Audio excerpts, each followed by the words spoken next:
بسم الله الرحمن الرحيم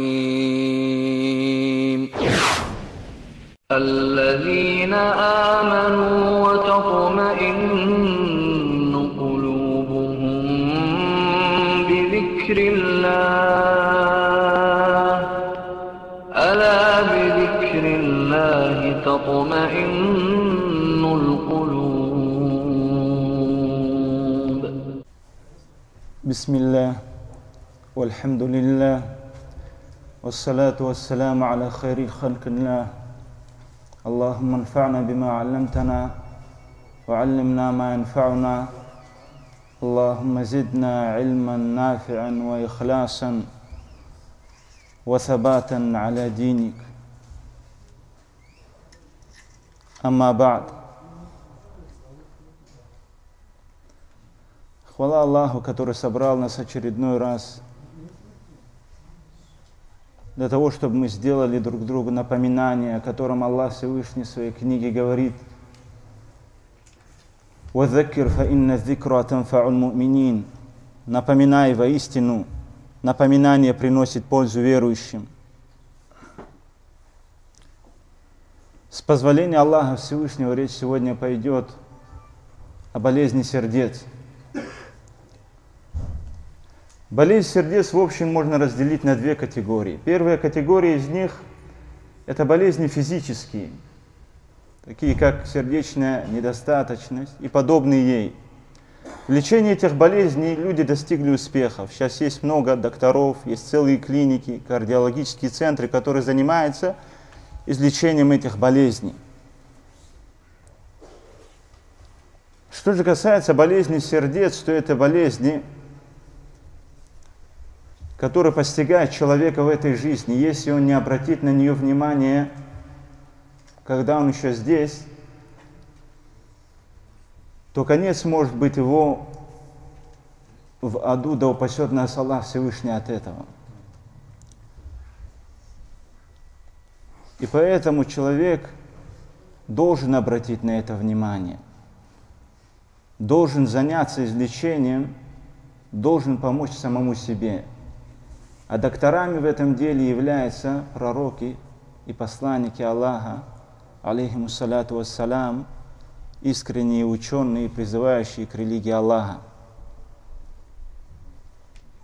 Болезни сердец делятся на две категории.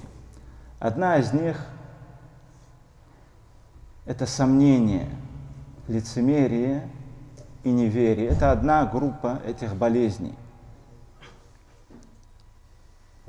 И избавиться от этой болезни человек может только единственным способом, покаявшись пред Аллахом и став искренним мусульманином. Аллах Всевышний говорит о лицемерии в Коране: «Фи кулубихим марадун фазадахум Аллаху марада». В их сердцах болезнь, Аллах увеличит эту болезнь. И у этой болезни есть признаки. Одним из них является то, что человек проявляет небрежность к намазу, к джамаат намазу и в общем к любому намазу, который он совершает. И Аллах Всевышний об этом в Коране говорит: «وَإِذَا قَامُوا إِلَى الصَّلَاةِ قَامُوا كُسَالَى». И когда они встают на намаз, то встают ленивыми. Другим признаком этой болезни является то, что человек мало поминает Аллаха Всевышнего.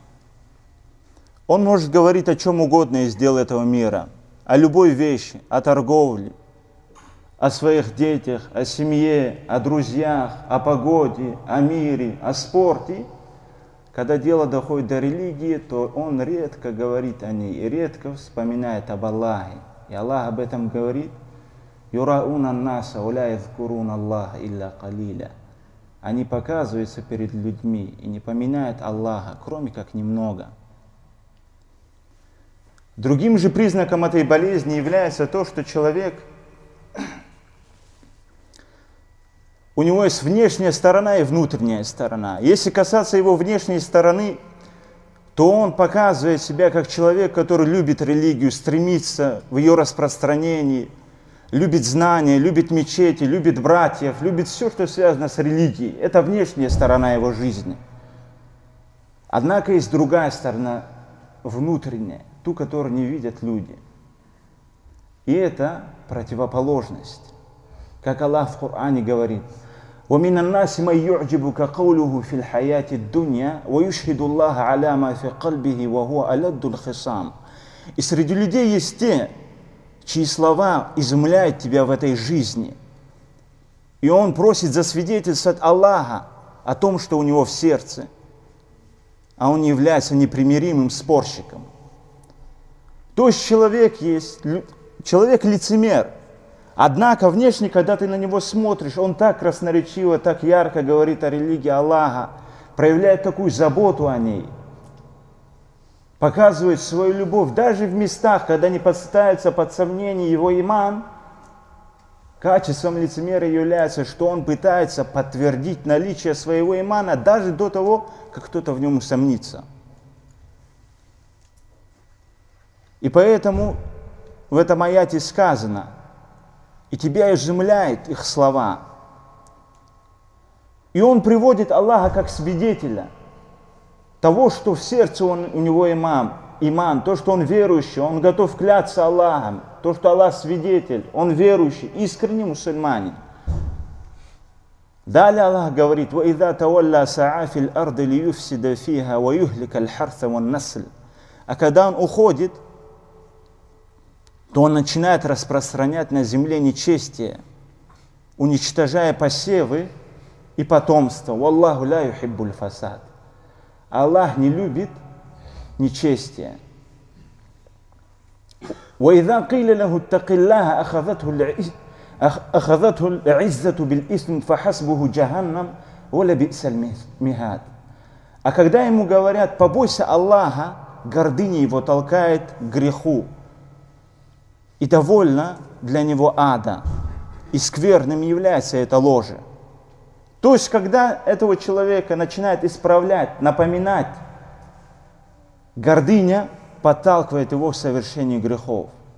Передается, что когда шейхуль ислам ибн Таймия рахимахуллах говорил с одним из ученых по логике, который был неверующим, который был лицемером, Ибн Таймия ему сказал: покайся пред Аллахом, больше делай зикр. Он сказал: я не могу. Тогда он спросил: что ты чувствуешь? И этот человек сказал: я чувствую, словно на моем сердце находится мрак поверх мрака. Так как грехи просто так не уходят, они всегда оставляют свой след. И эта болезнь, как и любая, прогрессирует со временем. Если с ней не борется человек, она принимает все более глубокие и тяжкие формы. Так что человеку становится неприязно все, что связано с религией Аллаха. Передается, что был такой вазир, министр во время правления аббаситов, которого звали Касим ибн Убайдилля. Когда пришел к нему один ученый, он сказал: напомни мне что-нибудь из мудрых изречений. Тогда этот ученый стал ему читать аяты из Корана. На что он сказал: это из вашей коровы и вашего семейства Имрана. Расскажи мне лучше что-нибудь из мудрости Сократа и Бекрата. То есть под коровой он подразумевает суру Аль-Бакара, под семейством Имрана суру Аль-Имран. Также Аллах в Коране об этом говорит: «Ваман а'рада ан зикри фа инна лаху ма'ишатан данка». А тот, кто отвернется от моего поминания, то для него тяжкая жизнь. «Ва нахшуруху яума аль-киямати а'ма». И мы воскресим его в день суда слепым.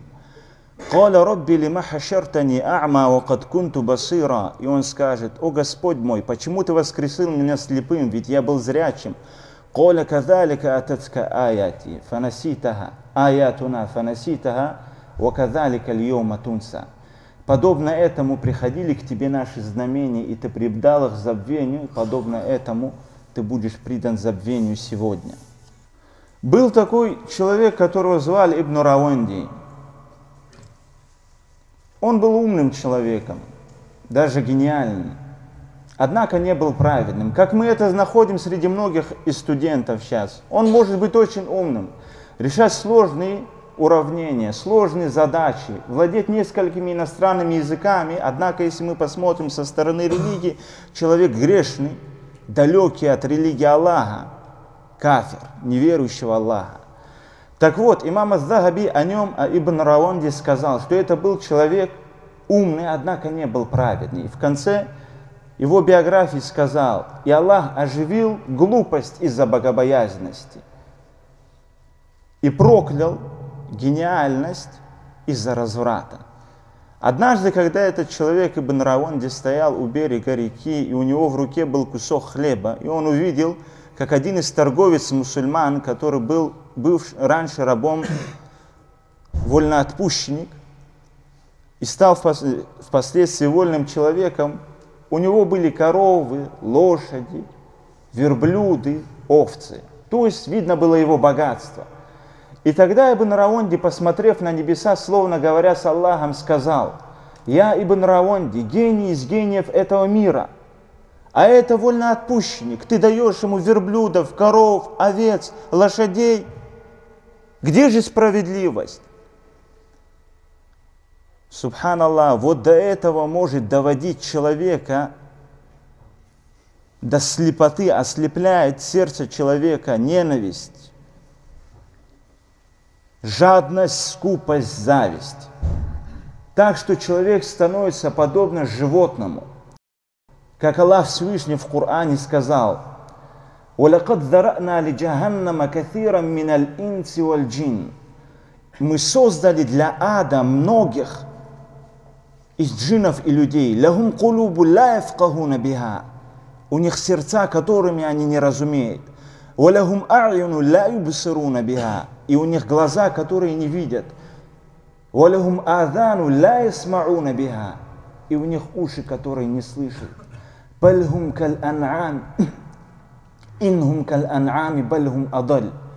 Они подобны скоту, даже более заблудшим.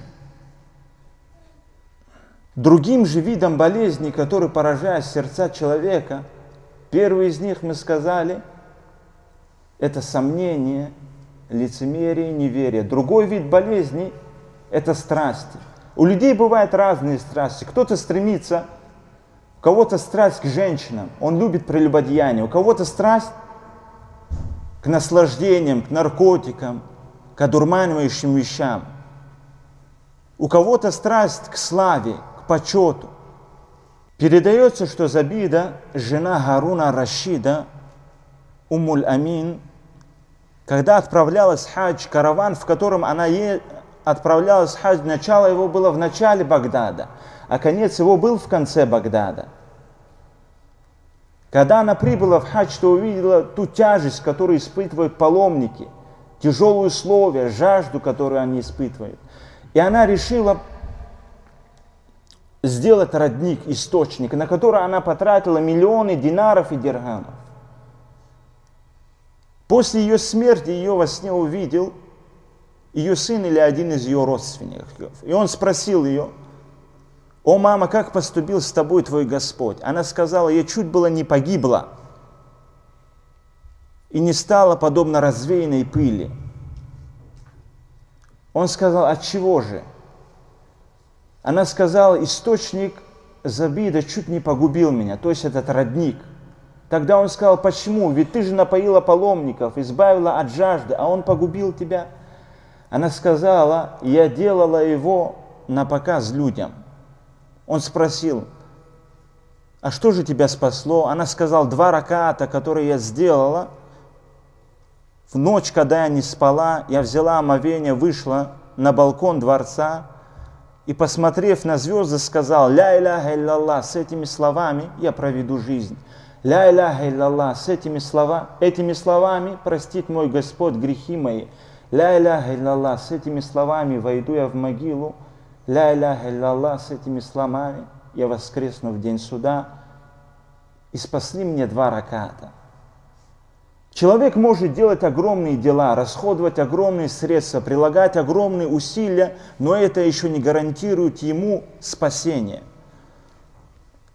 И в то же время человек может делать маленькие, небольшие, незначительные дела в наших глазах, однако они приносят ему успех и спасение. Но с условием, чтобы эти дела были искренне ради Аллаха и в соответствии с сунной пророка Мухаммада, саллаллаху алейхи вассалям. Если же сказать о причинах, которые приводят к болезням сердец, то их много. Одно из них, и может самое большое, является предание Аллаху сотоварища. Аллах Всевышний в Коране говорит: «Иннаху ман юшрик билляхи факад харрама Аллаху алейхи аль-джанна». Воистину тот, кто предает Аллаху сотоварища, Аллах сделал для него запретным рай. Эта болезнь ослепляет человека, эта болезнь человека лишает. Все, что он делал в этом дуне, сколько бы намазов он ни сделал, сколько бы он ни прилагал усилий, сколько бы он ни постился, сколько бы он ни поминал Аллаха, все это уйдет тщетно из-за одной вещи, если он предал Аллаху сотоварища.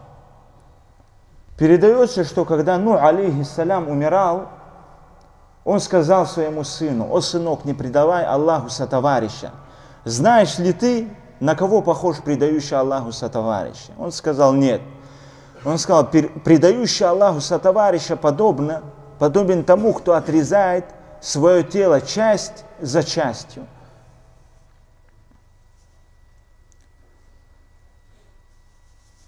Другой же причиной, которая приводит к болезни сердец, являются грехи. Поступки человека не уходят просто так, бесследно.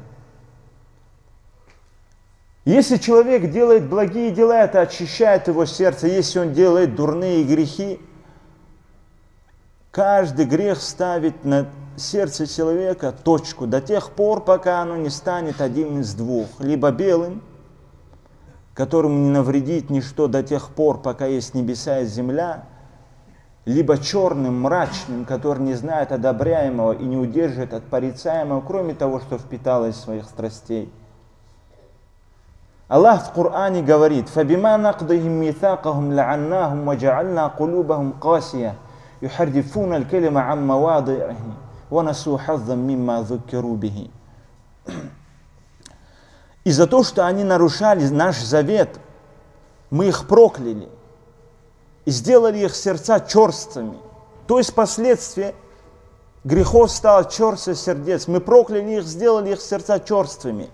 Они изменяли Писание, меняя слова местами, и забыли долю, которая им напоминалась. Также Аллах в Коране говорит о последствиях грехов: «Калля баль рана аля кулубихим ма кану яксибун». Но нет, охватило их сердца, покрыло их сердца то, что они делали.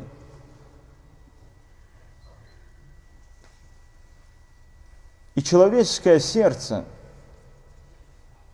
если он делает грехи, ослушания, со временем становится твердым. Какое бы напоминание он ни слышал, оно не приносит ему пользу. Сколько бы ты ему аятов не рассказывал, они не приносят ему пользу. Сколько бы хадисов, лекций, что бы он ни слышал, сердце закрывается. Итогом может стать, что Аллах закроет это сердце. А закрытое сердце — это сердце, как замок. Сердце, на котором стоит замок. Благо, которое находится снаружи, никогда не войдет в него. И нечестие, которое находится внутри этого сердца, никогда не выйдет из него. Аллах в Коране приводит пример такому человеку. «Ватслю алейхим наба аллази атайнаху мин аятина фансалаха минха фаатбааху шайтану факана минал гавин». и расскажи им весть о том, которому мы даровали наши знамения, и он отвернулся от них. И последовал за ним шайтан, и он был из числа заблудших. То есть человеку приходит знамение, человеку приходит знание, и он сам отворачивается, делает сам свой выбор в этой жизни. И последствием становится что? Что он становится заблудшим. وَلَوْ شِئْنَا لَرَفَعْنَاهُ بِهَا وَلَكِنَّهُ أَخْلَدَ إِلَى الْأَرْضِ وَاتَّبَعَ هَوَاهُ. Если бы мы пожелали, то возвысили бы его имя. Однако он приник к земле и последовал за своими страстями. فَمَثَلُهُ كَمَثَلِ الْكَلْبِ إِنْ تَحْمِلْ عَلَيْهِ يَلْهَثْ أَوْ تَتْرُكْهُ يَلْهَثْ ذَلِكَ مَثَلُ الْقَوْمِ الَّذِينَ كَذَّبُوا بِآيَاتِنَا فَاقْصُصِ الْقَصَصَ لَعَلَّهُمْ يَتَفَكَّرُونَ. И он похож на собаку. Если ты прогоняешь ее, она высовывает язык. Если ты оставляешь ее, она высовывает язык. Это пример людей, которые посчитали ложью наши знамения, так рассказывая же истории, может быть, они поразмыслят.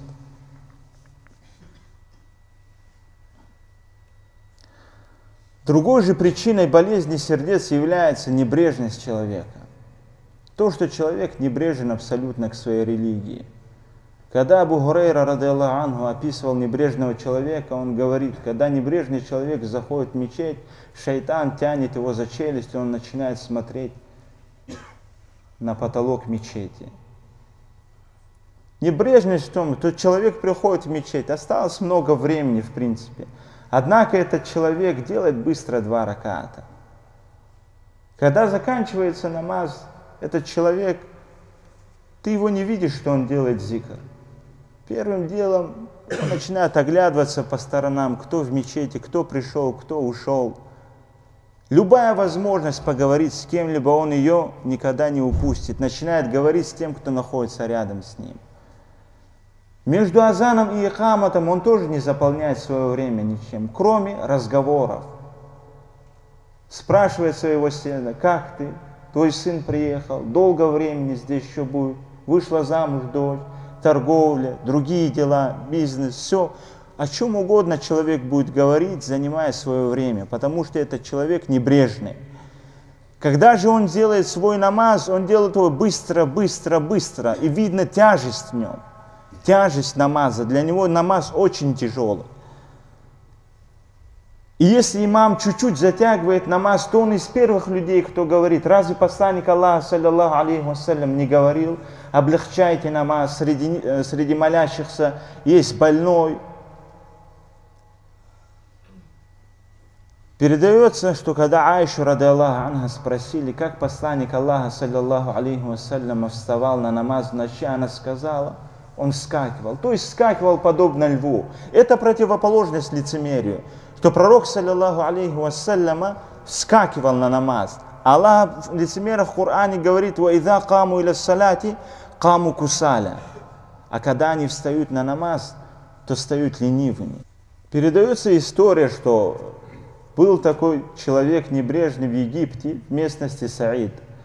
Аллах оказал ему милость, он пришел в религию, покаялся. И у него были овцы. И когда он совершил обеденный намаз, умерла одна из этих овец. Когда он совершил аср намаз, сдохла 2-я овца. Когда он совершил магриб намаз, сдохла 3-я овца. Когда совершил ночной, 4-я. Когда совершил утренний, 5-я. Овцы умирали по предопределению Аллаха и по его воле. По болезни, за болезни, которых постигла. Однако этот человек для себя решил, что они умирают из-за того, что он делает намаз. И оставшаяся овца не замолкала, кричала, прыгала там, и он ей сказал, клянусь Аллахом, если ты не замолчишь, я убью тебя 2 ракатами. Также причиной, которая увеличивает или приводит к болезни сердец, является то, что человек не любит места поминания Аллаха, не посещает такие места, небрежно к ним относится. Когда ты ему говоришь, брат, сегодня будет урок, или будет где-то напоминание, или что-то подобные вещи, пойдем, сходим, он начинает говорить, Альхамдулилля, сейчас религия распространена, есть много книг. То есть какая необходимость идти куда-то и где-то сидеть? Сейчас много дисков есть, в любое время можешь включить, и у тебя шейх дома сидит и рассказывает тебе. По телевизору показывают передачи, в которых рассказывается об исламе. По радио идут передачи. Какая нужда в этом? И делает выбор. Идет футбольный матч, он пойдет на футбольный матч, но не придет на напоминание. Считает, что можно и книгу, и диск, и самому обучиться. Это отношение наше и нашего времени к исламу, к этой религии и к обучению. Передается, что Саид ибн Мусайиб, а Саид ибн Мусайиб был одним из больших табиинов, он был ученым, господином в хадисах среди верующих своего времени, что он сидел вместе с вольноотпущенником и брал у него знания. И когда люди в Медине, когда люди его увидели, они спросили: что с тобой, почему ты сидишь и берешь у него знания, в то время как он один из твоих учеников? Он сказал: воистину эти собрания покрывают милосердие Аллаха, и я хочу, чтобы меня покрыло оно вместе с ними. Воистину они люди, не будь опечален сидящий с ними. То есть некоторые люди могут прийти. Это польза, которая постигает, просто человек приходит в мечеть. Он даже не намеревался сидеть на этом уроке. Может, не намеревался. Просто он ждал своего друга, ключи от квартиры его друга, он ждет его, и вдруг сел. Или машину он поставил, и кто-то закрыл, и он не может уехать. И вынужденно остается. И о таких говорится, что ангелы говорят: о Аллах, воистину, среди них находится человек, который пришел туда просто так. То есть не для того, чтобы выслушать напоминания. Но все равно Аллах говорит, и ему простил: воистину они люди, не будет опечален сидящий с ними. Это отношение их. Несмотря на свои знания, Саид ибн Мусайиб, разве он нуждался в уроке своего ученика?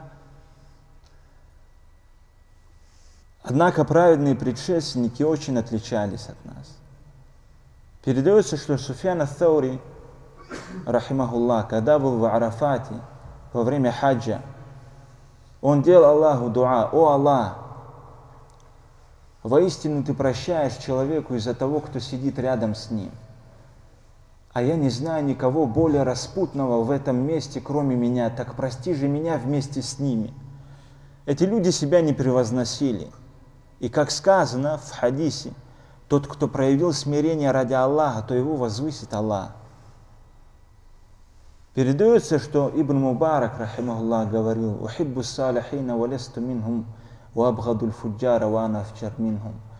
Я люблю праведных, но не являюсь одним из них. И я ненавижу развратников, а я более развратен, чем они. Однако эти слова они говорили из своего смирения, то, что они никогда не стремились к величию и никогда не стремились возвысить себя. Один из учеников Ибн Мубарака рассказывал: однажды мы отправились вместе с ним в путешествие. И мы видели, как он молится. Он молился подобно тому, как и мы молимся. Он постился, как и мы постимся. Он читал Коран, как и мы читаем Коран. И я задал себе вопрос: он молится, как и мы молимся. Он постится, как и мы постимся. Он читает Коран, подобно тому, как и мы его читаем. Так почему же Аллах Всевышний возвысил его над нами? И этот ученик говорит: в одну из ночей мы были в одной комнате, и погасла лампа. И мы отправились за лампой. И когда мы пришли и зажгли нашу лампу, то увидели, что по лицу и бороде Ибн Мубарака стекают слезы. И мы его спросили: что с тобой? Он стал вытирать свои слезы и сказал: клянусь Аллахом, я вспомнил в этой комнате могилу. И тогда этот ученик сказал: и тогда мы поняли, что Аллах возвысил его из-за того страха, который есть в нем. Если же говорить об этом человеке, об этом ученом, то имам ас-Захаби в своей книге «Кадди нагарак ма ибн Мубарак», «Проведи свой день вместе с Ибн Мубараком», приводит историю. Когда Ибн Мубарак, рахимахуллах, собрался отправиться в хадж, он сказал: о жители Хурасана, кто из вас хочет отправиться в хадж, то пусть принесет деньги, то есть расходы, необходимые во время этого путешествия. И люди стали приходить ему с деньгами, с мешочками, в которых были деньги. Приносили ему и давали. И он откладывал эти мешочки в сундук. Затем он закрыл этот сундук и отложил, и взял свои деньги. Он был богатым человеком. Аллах даровал ему богатство, он был торговцем. И он взял свои деньги и отправился вместе с ними в хадж. И по пути он расходовал эти деньги. Затем, когда хадж закончился, они отправились в Медину, навестили мечеть пророка, саллаллаху алейхи вассаляма. После этого он сказал им: покупайте подарки для ваших родственников. И дал им деньги, словно это их собственные деньги. Когда они вернулись обратно в Хурасан, он пригласил всех тех, кто был вместе с ним в хаджи, обратно к нему домой. Затем, когда они пришли, он высунул этот сундук, раскрыл его и отдал каждому его деньги. Тогда его спросили люди: откуда эти деньги, ведь мы же все израсходовали в хаджи. Он сказал: воистину, Аллах дает баракат в имуществе, которое расходует паломник. Ибн Мубарак был таким человеком удивительным. Когда он отправлялся, уезжал из Хурасана, плакали все, женщины, дети, вплоть до иудеев плакали за то, что Ибн Мубарак уезжал. Когда он отправился второй раз в хадж, на утро они достигли Куфы и увидели, как одна бедная, слабая женщина вышла из поселения, пришла к мусорке, взяла мертвую ворону и унесла. Тогда Ибн Мубарак сказал: Аллаху муста'ан. И сказал: такой-то, отправляйся и узнай, почему эта женщина взяла мертвую ворону и унесла. И этот мужчина отправился к этой женщине, следом за этой женщиной, постучал в дверь ее дома. Она открыла, он спросил ее: почему ты взяла с мусорки мертвую ворону и унесла ее? Она сказала: клянусь Аллахом, уже третий день в нашем доме ничего нет из еды, кроме той мертвечины, которую мы находим на этой мусорке. Тогда этот человек вернулся к Ибн Мубараку и рассказал о том, что он узнал. Ибн Мубарак, рахимахуллах, заплакал и сказал: субханаллах, мы здесь едим сладости, а в этом поселении люди не находят из еды ничего, кроме мертвечины, которую они берут с этой мусорки. Затем повелел, чтобы все, что было в этом караване, израсходовали на жителей этого поселения. Зерна, изюм, мясо, одежда, все израсходовали. И он сказал, что в этом году на хадж не поедет и этот караван. И вернулся с пустым караваном обратно. Передается, что ночью, когда он заснул, он увидел сон, в котором ему сказали: хаджун мабрур, васа'юн машкур, ваданбун махфур. Это как поздравление, когда принимается хадж, или пожелание, чтобы принялся хадж. Благочестивый хадж и отблагодаренное старание и прощенные грехи. Места, в которых делается поминание, несут в себе большую пользу.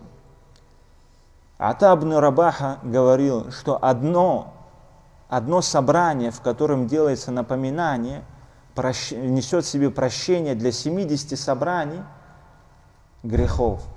Сколько каждый из нас в своей жизни участвовал в собраниях, местах сидел, где совершаются грехи, будь то прелюбодеяние, распитие спиртного, где совершается запретное. Сколько таких собраний было?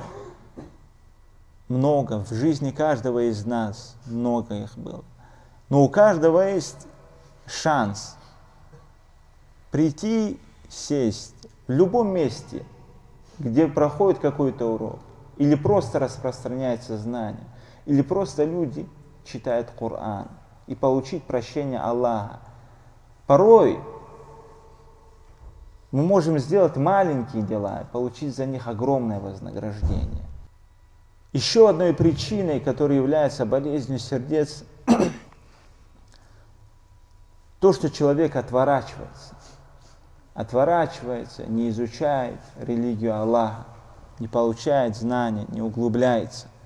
Посланник Аллаха, саллаллаху алейхи вассалям, сказал: то, с чем послал меня Аллах из руководства и знаний, подобны дождю, которые выпали на землю. И среди нее была чистая, которая впитала воду и вырастила растения и много зелени. И также среди нее была другая твердая, которая удержала воду, и Аллах принес пользу этим людям. Они пили ее и выращивали ею. И также была и третья часть, которая не удержала воды и не вырастила зелени. Это пример того, кому принесло пользу то руководство, с которым послал меня Аллах. И пример того, кто не поднял к этому голову и не принесло ему пользу руководства Аллаха, с которым я был послан. В этом хадисе пророк, саллаллаху алейхи вассалям, разделил людей на 3 категории. Первая из них – это которая обучалась, получала знания, передавала им другим. Вторая категория из них получала знания, но не передавала их. Но она принесла пользу себе, своей семье. Если ты придешь к нему, то не узнаешь от него и не услышишь ничего, кроме блага. И была третья категория, которая не подняла к этому голову, она не стремилась. Когда ты ему говоришь: брат, сегодня есть урок, или брат, сегодня есть напоминание, ты видишь, как этот человек говорит: но сегодня есть и матч Анжи, и отдает предпочтение таким местам. Есть люди, сколько бы ты им не напоминал о религии Аллаха, сколько бы ты им не делал да'ват, им это не приносит пользы. Аллах Всевышний в Коране сказал: «Ваман а'рада ан зикри фа инна лаху ма'ишатан данка». А тот, кто отвернется от моего поминания. А места, где делаются уроки, места, где любое поминание об Аллахе, также относится к этому. А тот, кто отвернулся от моего напоминания, то для него тяжкая жизнь. «Ванахшуруху яумаль киямати а'ма». И мы воскресим его в день суда слепым. «Каля рабби лима хашартани а'ма ва кад кунту басира». И он скажет: «О мой Господь, почему ты воскресил меня слепым, ведь я был зрячим?» «Каля кадалика ататка аятуна фанаситаха ва кадалика льома тунса». Подобно этому приходили к тебе наши знамения, и ты предал их забвению. И подобно этому ты будешь предан забвению сегодня.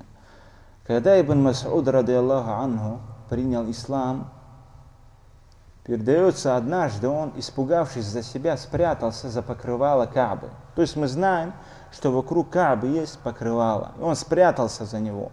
И мимо него прошли 3 или 4 многобожников, о которых он сказал. Это были люди, у которых были большие, жирные животы и были мало понимающие сердца. И один из них спросил другого: «Как ты думаешь, слышит ли нас Аллах, когда мы разговариваем?» На что его спутник сказал ему: «Я думаю, когда мы говорим громко, он слышит нас. Однако, когда мы говорим тихо, он не слышит нас».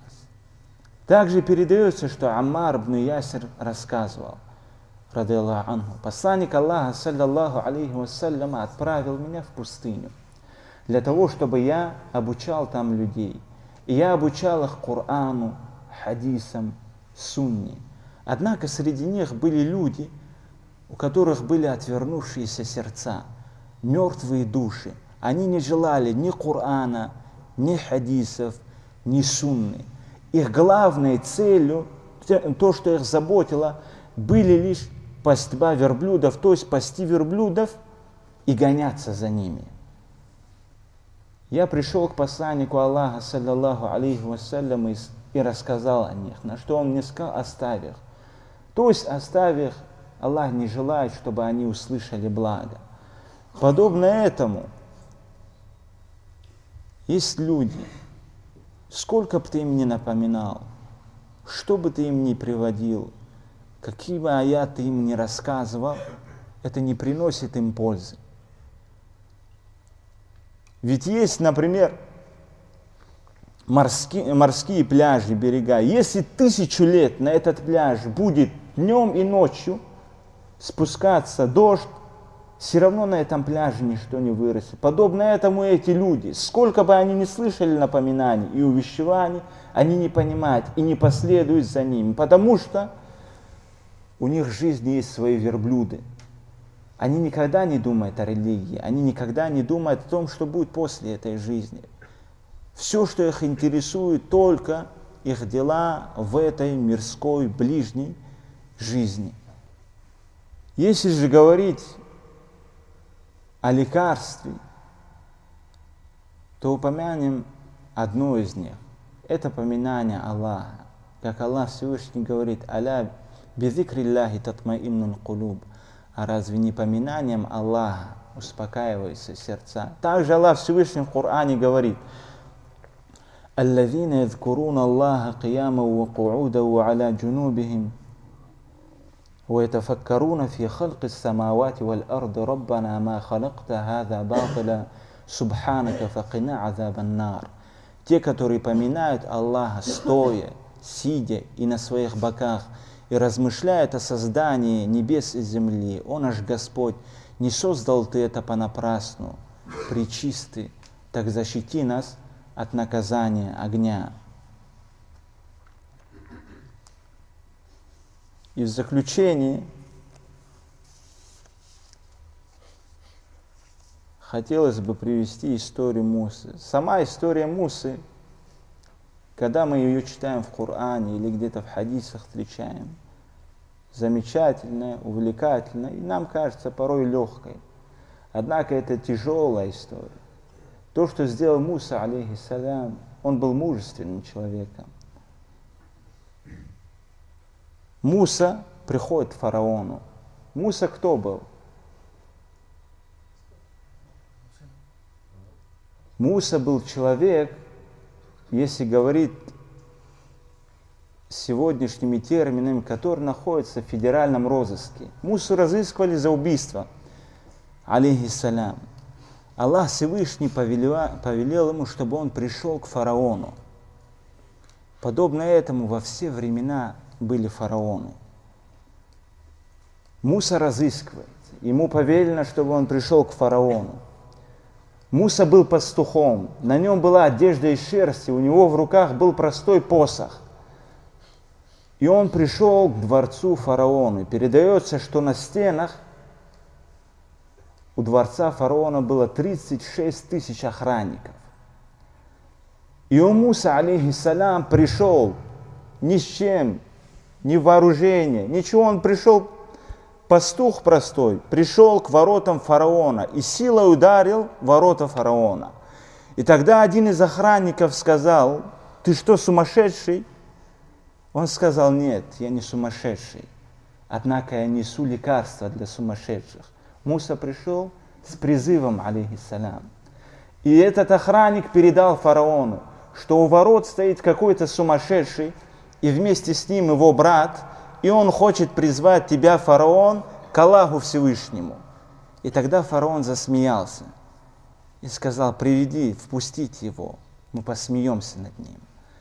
Ведь Аллах в Коране говорит о словах Мусы, когда Муса говорил Аллаху: «Вадж'аль ли вазиран мин ахли», и сделай для меня помощника из семьи моей, Харуна ахи, Харуна, брата моего, ушдуд биги азри, укрепи им силу мою, ва ашрикху фи амри, сделай его соучастником в деле моем, но для чего? Кейнусаббихука катира, чтобы мы прославляли тебя много. Чем? Потому что тасбих и зикр является исцелением, лекарством для сердец. Ва назкурука катира, и поминали тебя много. На этом, с дозволения Аллаха Всевышнего, мы закончим сегодняшнее собрание. Может быть, Аллах Всевышний принесет пользу им, нам в дуне и ахира, излечит наши сердца. Субханака Аллахумма бихамдика, ашхаду ан ла иляха илля анта, астагфирука ва атубу илейка. Джазакумуллаху хайран, братья.